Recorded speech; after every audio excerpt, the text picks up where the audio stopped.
Bismillah. Assalamualaikum warahmatullahi wabarakatuh. Innal hamdalillah nahmaduhu wa nasta'inuhu wa nastaghfiruh wa na'udzu billahi min shururi anfusina wa min sayyiati a'malina. Man yahdihillahu fala mudilla lahu wa man yudlil fala hadiya lahu. Asyhadu an la ilaha illallah wa asyhadu anna wahdahu la syarika lah wa asyhadu anna Muhammadan abduhu wa rasuluh. Allahumma shalli ala wa sallim wa barik ala sayyidina Muhammadin wa ala alihi wa sahbihi ajma'in. Amma ba'du.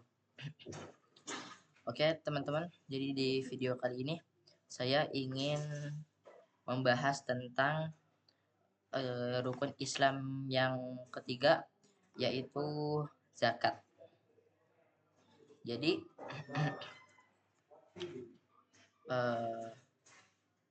ada beberapa poin yang nantinya akan saya bahas. Itu ada, lebih tepatnya ada 8. Yang pertama ada definisi zakat, lalu ada hukum zakat, lalu ancaman meninggalkan zakat, lalu keutamaan zakat, lalu ada syarat bayar zakat, ketentuan zakat mal, ketentuan zakat fitrah, dan 8 golongan penerima zakat. Oke, kita akan mulai dari yang pertama, yaitu definisi zakat. Definisi zakat secara bahasa artinya at-thaharah atau suci, dan an-nama yang artinya berkembang. Ini ditulis atau diriwayatkan oleh kitab An-Nihayah fi Gharib Al-Hadis wa Al-Atsar jilid kedua halaman ke-307, dan kitab Lisan Al-Arab jilid ke-14 halaman ke-358. Lalu secara istilah yang ditulis oleh yang dibawakan oleh kitab Al-Mawsu'ah Al-Fiqhiyah jilid ke-23 halaman ke-226, yaitu penunaian kewajiban pada harta yang khusus dengan cara yang khusus dan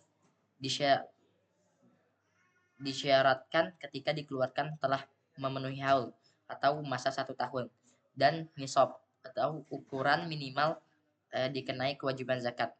Zakat pun kadang dimaksudkan untuk harta yang dikeluarkan, sedangkan muzaki adalah istilah untuk orang yang memiliki harta dan mengeluarkan zakatnya. Pelajaran dari definisi adalah zakat disebut zakat karena pokok harta itu akan tumbuh dengan berkembang barokah ketika dikeluarkan, dan juga orang yang mengeluarkan akan mendapatkan berkah dengan doa dari orang yang berhak menerima zakat. Harta lain yang tersisa juga akan bersih dari syubhat, ditambah dengan terlepasnya dari kewajiban-kewajiban yang berkaitan dengan harta tersebut. Lalu selanjutnya ada hukum zakat. Ada 3 dalil. Yang pertama ada dari Al-Quran, wa aqimus sholata wa atuz zakah, dan dirikanlah sholat, tunaikanlah zakat. Allah berfirman dalam surat Al-Muzammil ayat 20. Lalu yang kedua dari hadis riwayat Al-Bukhari nomor 8 dan hadis riwayat Muslim nomor 16. Buniyal Islamu ala khamsin, syahadati an la ilaha illallah wa anna Muhammadar Rasulullah wa aqimis shalah wa itaz zakah wal haji wasaumi Ramadan, yang artinya Islam dibangun atas 5 tonggak, syahadat la ilaha illallah dan syahadat Muhammad Rasulullah, lalu menegakkan sholat, membayar zakat, berhaji, dan puasa Ramadan. Lalu yang ketiga ada dari dalil ijma. Ibnu Qodamah pernah berkata, kaum muslimin di seluruh negeri bersepakat bahwa zakat itu wajib. Ini tuh perkataan beliau dituliskan atau diriwayatkan pada kitab Al-Mughni jilid kedua halaman ke-427. Lalu ada dari Imam An-Nawawi, ia berkata, mengeluarkan zakat adalah wajib dan merupakan rukun Islam berdasarkan kesepakatan kaum muslimin. Itu diriwayatkan pada kitab Al-Majmu' jilid kelima halaman ke-326. Lalu pembahasan yang selanjutnya adalah ancaman bagi yang enggan membayar zakat. Orang yang enggan menunaikan zakat dalam keadaan meyakini wajibnya, ia adalah orang yang fasik dan akan mendapatkan siksa yang pedih di akhirat kelak. Dalil dari Al-Quran, Allah berfirman pada Quran surat At-Taubah ayat 34 sampai 35 yang artinya, dan orang-orang yang menyimpan emas dan perak dan tidak menafkahnya pada jalan Allah, maka beritahukanlah kepada mereka bahwa mereka akan mendapat siksa yang pedih pada hari dipanaskan emas perak itu dalam neraka jahanam, lalu dibakar dengannya dahi mereka, lambung dan punggung mereka. Lalu dikatakan kepada mereka, inilah harta bendamu yang kamu simpan untuk dirimu sendiri. Maka rasakanlah sekarang akibat dari apa yang kamu simpan itu. Lalu pembahasan selanjutnya ada keutamaan zakat. Dikaitkan dengan ibadah sholat, zakat sering juga dikaitkan dengan ibadah sholat, yang merupakan salah satu ibadah yang utama dalam Al-Quran. Dan dirikanlah sholat dan tunaikanlah zakat, dan kebaikan apa saja yang kamu usahakan bagi dirimu, tentu kamu akan mendapat pahalanya pada sisi Allah. Ini Allah berfirman dalam surat Al-Baqarah yang tadi saya bacakan artinya. Lalu selanjutnya ada zakat itu merupakan rukun Islam yang ketiga setelah syahadat dan juga sholat. Yang tadi saya sebutkan, Islam dibangun di atas 5 tonggak. Yang pertama ada syahadat la ilaha illallah dan syahadat Muhammad Rasulullah, lalu menegakkan sholat, membayar zakat, haji, dan puasa Ramadan.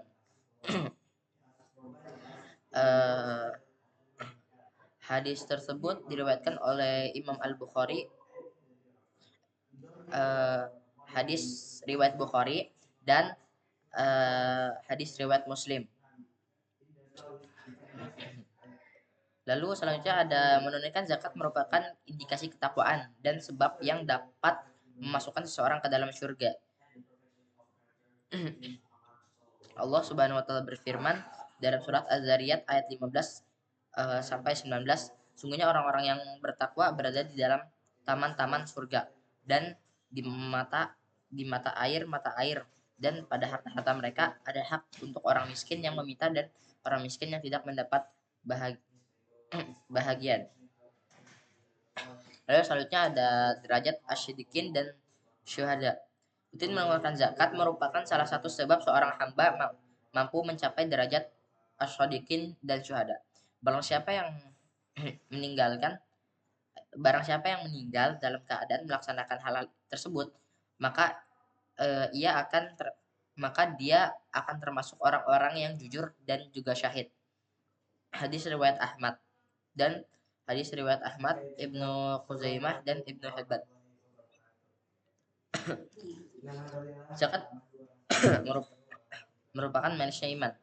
Setiap orang yang mengeluarkan zakat dengan penuh kesadaran tanpa merasa terbebani, niscaya akan merasakan kelezatan iman. Ada 3 hal yang barang siapa mengerjakannya maka ia akan merasakan manusia iman. Yang pertama ada memberikan zakat hartanya dengan senang hati dan dengan hati yang mendorongnya untuk mengeluarkan yang terbaik di setiap tahunnya. Hadis riwayat Abu Dawud, At-Tabrani, dan Al-Baihaqi.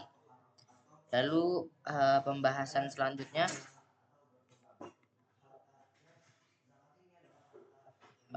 penjelasan selanjutnya itu syarat bayar zakat. Syarat muzaki. Syarat muzaki itu harus Islam dan juga merdeka, yang artinya bukan budak ataupun hamba sahaya. Lalu di bawah isinya ada catatan penting. Tidak dipersyaratkan harus balik dan berakal, karena orang gila dan anak kecil jika memang mereka memiliki harta yang sudah memenuhi syarat, mereka juga tetap harus dikeluarkan zakatnya. Lalu syarat harta tersebut dimiliki secara sempurna, harta tersebut adalah harta yang berkembang. Harta tersebut telah mencapai nisab ukuran minimal yang dikenai kewajiban zakat, lalu telah mencapai haul. Harta tersebut bertahan selama setahun. Eh, lalu harta tersebut merupakan kelebihan dari kebutuhan pokok. Yang ketiga ada harta wajib zakat. Jadi ada beberapa harta wajib zakat. Yang pertama ada atsman, yaitu seperti emas, perak, dan juga mata uang. Yang kedua ada hewan ternak seperti unta, sapi, dan juga kambing. Yang ketiga ada pertanian dan juga buah-buahan, ya seperti gandum, kurma, dan juga anggur. Lalu pembahasan selanjutnya adalah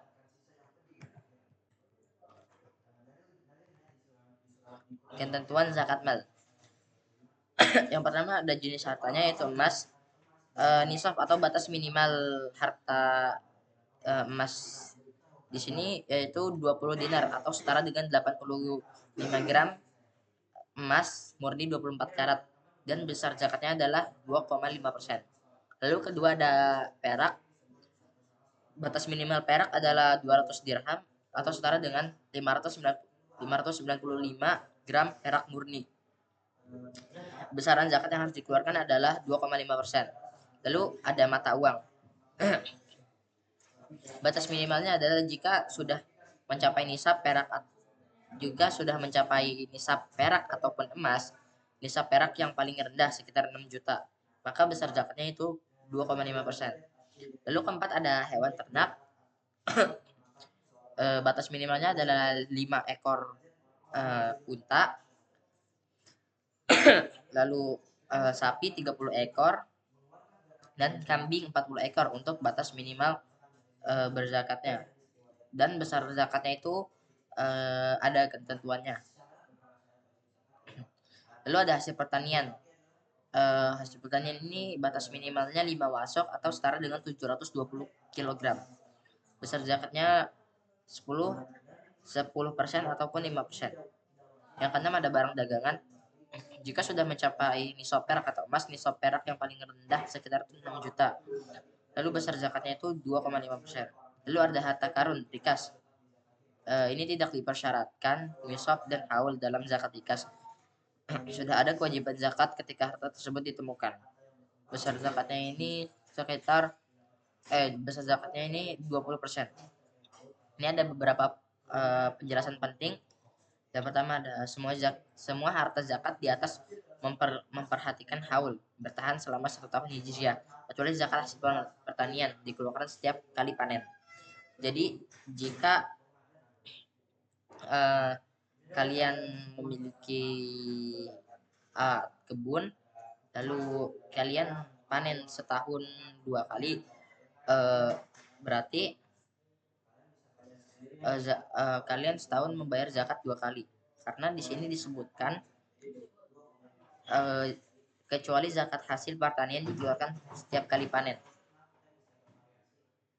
Lalu selanjutnya ada Imam Malik dan Imam Syafi'i berpendapat bahwa zakat hasil pertanian itu ada pada tanaman yang merupakan kebutuhan pokok dan dapat disimpan. Berarti artinya tidak boleh sembarang tanaman yang dapat dizakatkan. Yang sudah disebutkan tadi hanya ada gandum, kurma, dan juga anggur. Lalu ada harta rikas, berarti harta zaman jahiliyah, berasal dari non muslim yang terpendam, yang diambil dengan tidak disengaja tanpa bersusah diri untuk menggali.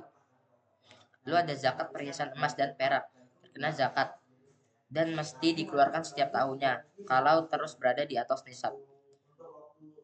Perhitungan zakat barang dagangan sama dengan nilai barang dagangan tambah uang dagangan yang ada tambah piutang yang diharapkan dikurang utang yang jatuh tempo.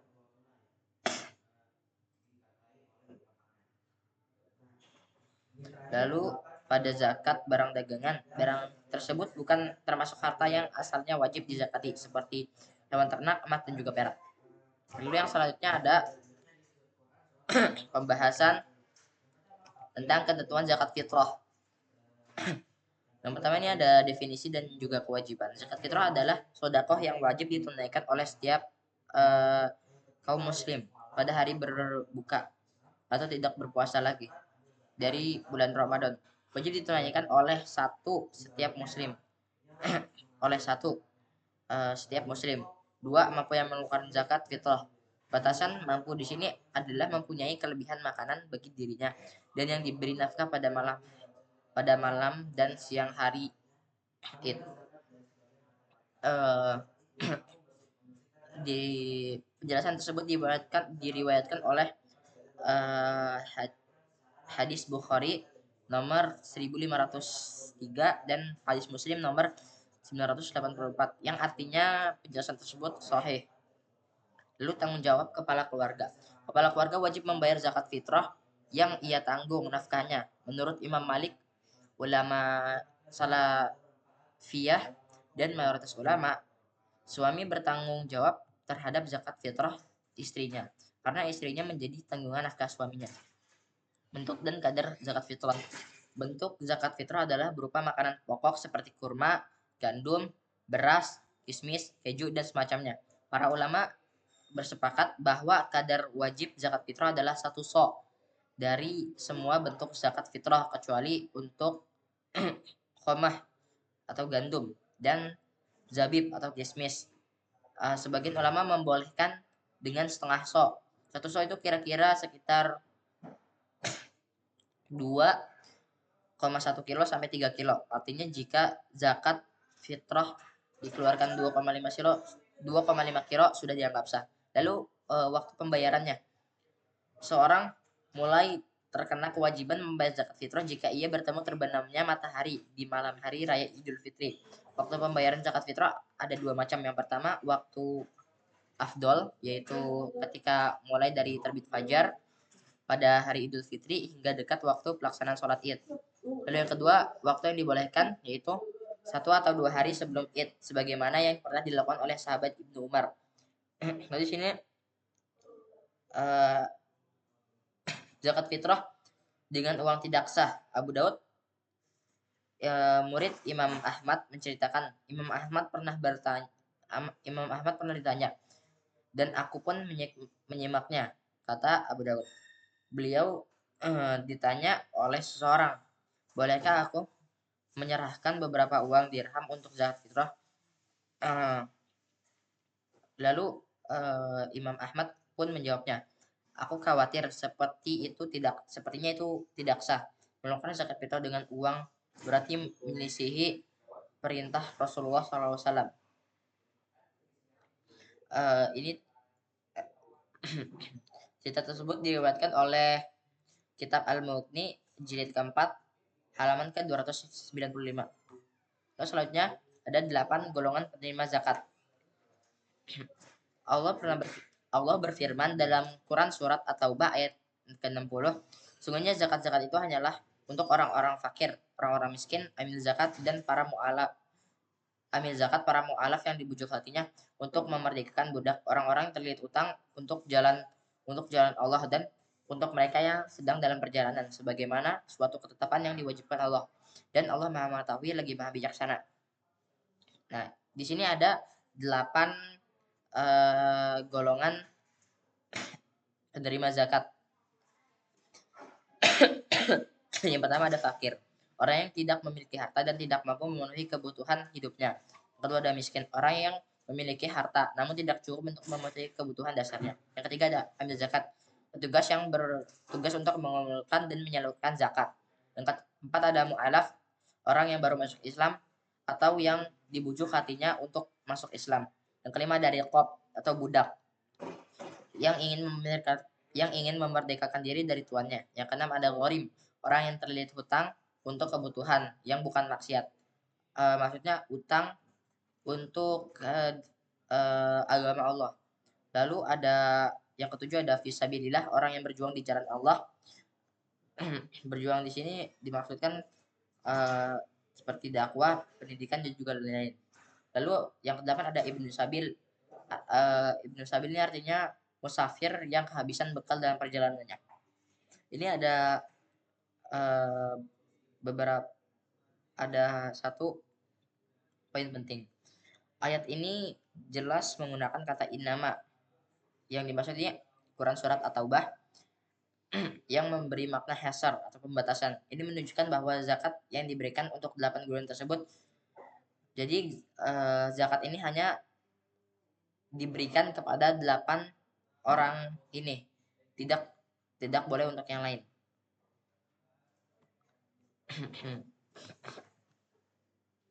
Lalu oke.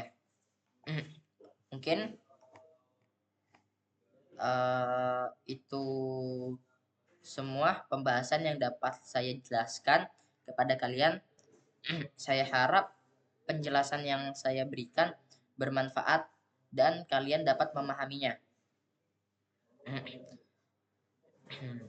Dan terakhir, saya ingin menyampaikan bahwa Allah pernah berfirman dalam Quran Surat At-Taubah ayat 103, ambillah zakat dari sebagian harta mereka, dengan zakat itu maka kamu akan membersihkan dan mensucikan mereka. Maka jangan lupa untuk berzakat, karena zakat dapat mensucikan harta dan memberkahkan jiwa kalian. Mungkin itu sekian dari saya.